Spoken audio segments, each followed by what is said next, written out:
Hi everyone, Nicole Moore, Low Carb Keto Health, accredited dietitian here.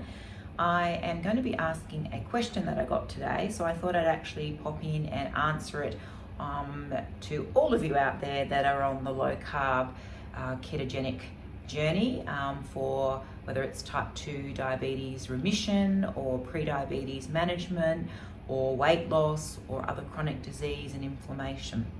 So the question is that why is it that my ketones before I went to bed were sitting at 0.6, and then when I wake up in the morning and I haven't had anything to eat or drink, why are they now out of ketosis and sitting at 0.3?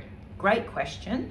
So I guess what I want to do is to first start by answering that question with about where our ketones should be sitting. Now, when we do a low carb slash ketogenic diet, the consensus is we are limiting, restricting, avoiding carbohydrate, and our bodies can use two different types of fuel to function. Our mitochondria, which are the powerhouse of our cells, can run off two different petrols. One petrol is sugar or glucose, and the other petrol can be ketones, which come from fat.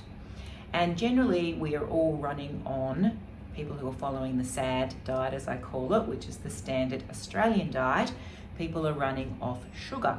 And so the mitochondria use sugar as a fuel or as an energy. But what we do when we go on a low carb program is we restrict carbohydrates, and so the body is forced to use a new petrol. So if there's no carbohydrate there and the body's running out of that sugar, it actually gets fat from the food we eat or from our own fat stores, and it makes ketones via the liver, and these ketones become the petrol that your mitochondria function off. So it's a new petrol. It's actually a very good petrol. It's the more expensive petrol, and it feeds our brain and our heart, and it feeds all of our mitochondrial cells, and our bodies can run very, very well and efficiently off that new petrol. So when we measure that ketone level in our bloodstream, basically once your body's run out of the sugar petrol, we get ketone levels sitting at about 0.5. So if they're at 0, your body's got no ketones and it's clearly running off sugar petrol. Once it runs out of sugar petrol and there's no more glycogen in the muscles or not much glycogen left to use and the glucose in the body is being utilized, then it will start to make the ketones, and that's the new petrol the body runs off. And so once it's run out of sugar, you start to see a ketone level sitting at about 0.5 or higher. And that's when you're in this mild ketosis. Now, it is not ketoacidosis. Ketoacidosis is where your ketones are a lot higher and you have other symptoms with them. And that is things like nausea and extreme vomiting.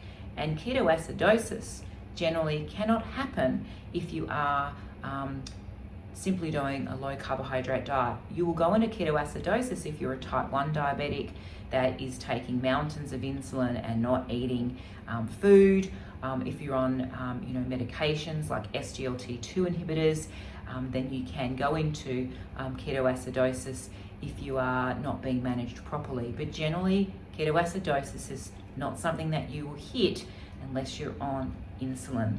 And so ideally, once you're at 0.5 or more, and generally we don't see people going up any higher than really 1 to 1.5, that is when your body's in mild ketosis and it is now using ketones as its petrol.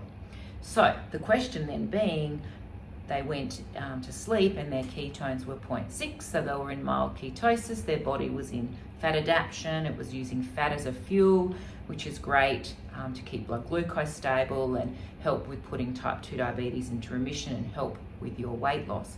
When they woke up though, they had got down to 0.3, and so that was a frustration because why have I come out of ketosis?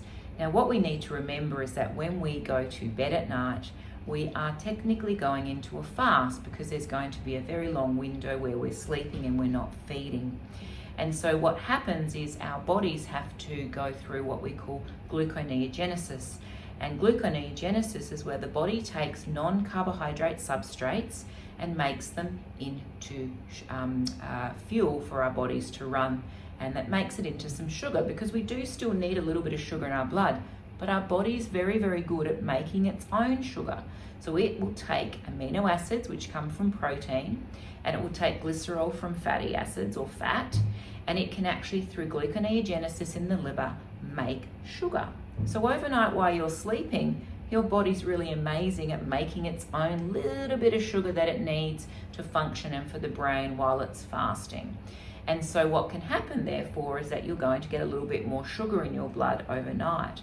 And technically we call that the dawn effect, where the body starts to kick in and produce some sugar. And it impacts people in different ways. But when you've got that little bit of sugar being produced by your own body, which is a very natural process, you're going to wake up with slightly lower ketones because your body's made its own sugar. So you haven't eaten it, but your body has made it. So that is why you might go to bed at a ketone level of 0.6 and wake up with a ketone level that's under that sort of 0.6 or 0.5. It's only your body's natural gluconeogenesis process, and it's absolutely fine. You will ebb and flow in and out of ketosis over a day, and it's the same as blood glucose. They'll pop up and they'll drop down a little bit, still based on the food that we eat, even if we're not eating carbohydrates and we're eating proteins and healthy fats and green leafy veggies. So you will ebb in and out of ketosis, and that is okay. What you're looking for is that your average ketone levels are still generally popping up to around that 0.5 or above, and so your body is feeding off your own fat stores.